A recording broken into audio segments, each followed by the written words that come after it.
नमस्कार साथियों, कैसे हैं आप सभी। उम्मीद करते हैं कि आप स्वस्थ होंगे, सुरक्षित होंगे और खुश होंगे। जैसा कि हम नित्य विचारों पर, विषयों पर बात करते हैं, समझने की कोशिश करते हैं कि कैसे ये हमारे विचार, कैसे हमारा जो थॉट प्रोसेस है कैसे काम करता है, और इसके सही दिशा में होने पर जो हमारे निर्णय लेने की क्षमता है, जो उसमें रुकावट आती है हमारी अज्ञानता की वजह से, उसमें अगर हम अपने ज्ञान का इजाफा करें तो हमें डिसीजन लेने में, हमें सही चुनौतियों को सही तरीके से हैंडल करने में एक क्षमता आती है, एक स्किल आता है जिसे हम उसे सही से टैकल कर सकें। उसी प्रयास में हम चाणक्य के कुछ नीतियों को पढ़ रहे हैं, उनके विचारों को समझ रहे हैं। उसी श्रृंखला में आज हम आगे देखते हैं कि चाणक्य ने अपने विचारों के माध्यम से हमें क्या सिखाने की कोशिश की है। आगे देखते हैं। दर्शन ध्यान संस्पर्शय मत्स्य कुर्मी च पक्षिणी शिशुम पालयते नित्यम तथा सज्जन संगति। अर्थात जैसे मछली अपने बच्चों को देखकर, मादा कछुआ ध्यान से और मादा पक्षी स्पर्श से अपनों बच्चों का लालन पालन करती रहती है, उसी प्रकार साधु सज्जनों और श्रेष्ठ पुरुषों की संगति के कारण ही मनुष्यों का लालन पालन होता रहता है। अर्थात उनकी संगति ही मनुष्य का लालन पालन करती है। इसमें कुछ उदाहरण दिए गए हैं कि कैसे जो पक्षी हैं, कछुआ है, मछली है, वो अपने बच्चों का ध्यान करती है, वैसे ही ये मनुष्य अगर साधु संतों के संगति में और सच्चे पुरुषों की संगति में रहता है तो उनका जो लालन पालन है, उनका जो जीने का तरीका है, जो सही मार्ग है, उसे दिखाने में वो लोग सहयोग करते हैं और उसके माध्यम से आपको सही दिशा का ज्ञान होता है। तो भाव यह है कि मनुष्य की उन्नति सत्संग के कारण ही होती है। मछली अपने बच्चों को ध्यान से देखती रहती है, देखभाल करती है। मादा कछुआ अपने बच्चों का ध्यान रखती है और मादा पक्षी चोंच अथवा अपने बच्चों के स्पर्श से बच्चों से लाड प्यार करती है। इसी तरह उनका लालन पालन होता है। चाणक्य कहते हैं मनुष्य के पालन पोषण का कार्य श्रेष्ठ पुरुषों की संगति से ही होता है। उनका तात्पर्य यही है कि जो आपके गुण हैं, जो आपके संस्कार हैं, वो एक श्रेष्ठ पुरुष के संगति में रह के ही एक अच्छे हो सकते हैं और गुणी हो सकते हैं। आगे देखते हैं। यावत स्वास्थ्यतो हायम देहो यावन मृत्युश्च दूरता तावदात्म हितम कुर्यात प्राण अंते किम करिष्यति। अर्थात जब तक यह शरीर स्वस्थ व निरोग है और जब तक मृत्यु नहीं आती, तब तक व्यक्ति को अपने कल्याण के लिए धर्मयुक्त आचरण अर्थात पुण्य कर्म करने चाहिए। परंतु जब मृत्यु आ जाएगी, उस समय वह कुछ भी करने में असमर्थ हो जाएगा, अर्थात कुछ भी नहीं कर सकेगा। चाणक्य का मानना है कि जब तक आप स्वस्थ हैं, निरोगी हैं, आपके आसपास मृत्यु भटक नहीं रही है, तब तक आप वो सारे कल्याण युक्त धर्मयुक्त कार्य करिए जिससे मनुष्य का कल्याण हो सके।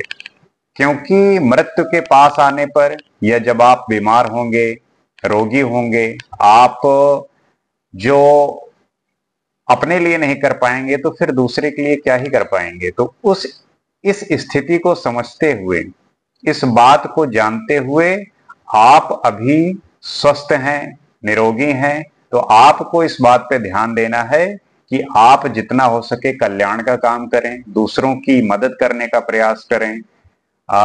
इस संसार में जितना हो सके अपना हित करते हुए दूसरों का हित करने में तत्पर रहना चाहिए और कल्याण के मार्ग में चलते हुए धर्म का जो साथ है वो न छोड़ते हुए, उसको अपनाते हुए हमें आगे बढ़ना चाहिए, क्योंकि वही हमें एक सही दिशा में ले जाते हुए मनुष्य कल्याण में सार्थक होगा और वही एक मनुष्य का ध्येय होना चाहिए, उद्देश्य होना चाहिए। किसी को इस बात का ज्ञान नहीं कि मनुष्य का शरीर कब रोगों से घिर जाएगा। उसे यह भी मालूम नहीं कि मृत्यु कब होने वाली है। इसलिए मनुष्य का कर्तव्य है कि जब तक वह जीवित है उसे अधिक से अधिक पुण्य कर्म करने चाहिए, क्योंकि प्राण पखेरु उड़ जाने पर शरीर केवल मिट्टी का ढेला रह जाता है और उसमें किसी प्रकार की शक्ति नहीं रहती, वह कुछ कर ही नहीं सकता। तो जब तक आपके पास सामर्थ्य है, जब तक शक्ति है, आप मदद करिए दूसरों की, आप हित करिए, आप कल्याण के काम करिए, पुण्य के काम करिए। आगे क्या कहते हैं, कामधेनु गुणा विद्या हेय काले फलदायिनी प्रयासे मात्र सुदृशी विद्या गुप्तम धनम स्मृतम। अर्थात विद्या में कामधेनु के गुण होते हैं, उससे असमय में ही फलों की प्राप्ति होती है। विदेश में विद्या ही माता के समान रक्षा करती है और कल्याण करती है, इसलिए विद्या को गुप्त धन कहा गया है। ये हमेशा से इस बात को फोर्स किया गया है, प्रेशर दिया गया है कि आपको विद्या ग्रहण करने में अपना सब कुछ झोंक देना चाहिए, क्योंकि आप कहीं भी रहेंगे, किसी भी स्थिति में रहेंगे तो आपके साथ विद्या ही होगी, अर्थात एजुकेशन, अर्थात शिक्षा। और इसी पढ़ाई से, इसी पढ़ाई के द्वारा आपकी बुद्धि आएगी, बुद्धि से आप विवेक उत्पन्न होगा, विवेक से समझदारी आएगी। तो इनके माध्यम से आप अपने जीवन में किसी भी स्थिति में होंगे, कहीं भी फंसे होंगे, किसी भी तरीके की जो सिचुएशन है उसको आप सही तरीके से हैंडल कर सकेंगे। तो आपको सिर्फ और सिर्फ पढ़ाई पे ध्यान देना चाहिए, विद्या ग्रहण करना चाहिए। गुप्त धन वह होता है जिससे मनुष्य संकट के समय लाभ उठा सके। विद्या को गुप्त धन कहा गया है क्योंकि किसी भी समय कैसी भी संकट हो, ये आपको उस संकट से बाहर निकालेगा। इसलिए चाणक्य ने विद्या को गुप्त धन बताया है और उसकी उपमा कामधेनु से की है। कामधेनु का मतलब आप जो भी इच्छा करें आपको वो प्राप्त हो जाए। तो इसकी जो उपमा दी है, इसकी जो समानता की है, वो कामधेनु गाय से की है कि विद्या एक ऐसी चीज है जो आपको किसी भी अवस्था में आपको वो जो चाहोगे वो देगी। कामधेनु उसे कहा जाता है जिससे मनुष्य की सभी इच्छाएं पूर्ण होती हैं। उसे उस समय भी फलों की प्राप्ति होती है जब देश काल के अनुसार फल की प्राप्ति का कोई समय नहीं होता। विद्या के कारण ही विदेश में व्यक्ति का सम्मान होता है।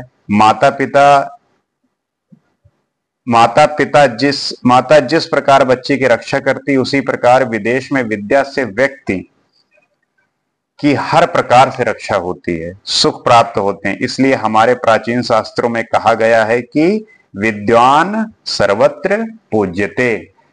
हमारे शास्त्रों में पहले से इस बात पे जोर दिया गया है कि जो विद्वान होते हैं उनकी हर जगह पूजा होती है। जैसे घर में माता अपने बच्चों की सेवा करती है, उसका ध्यान रखती है, वैसे ही विद्या आपकी, जब आप किसी दूसरे देश में होंगे, कहीं बाहर होंगे, तो वही आपकी रक्षा करेगी, वही आपको सम्मान दिलाएगा और वही आपकी जिंदगी को बेहतर करेगा। तो इन बातों से हम ये समझ सकते हैं कि चाणक्य के जो विचार हैं वो जो प्राचीन में थे वो आज भी उतने ही असरदार, उतने ही कारगर हैं। अगर इसको आप अपने जीवन में उतारते हैं, इसको अगर आप अपने जीवन में अपनाकर चलते हैं तो आपका जीवन संपूर्णतया बदल जाएगा, आपके जीवन में परिवर्तन होगा और आपकी जो भी स्थिति है उसमें इजाफा होगा। आप अच्छे निर्णय ले पाएंगे और आप इस समाज में एक सही दिशा में चलते हुए आदर और सत्कार के पात्र होंगे।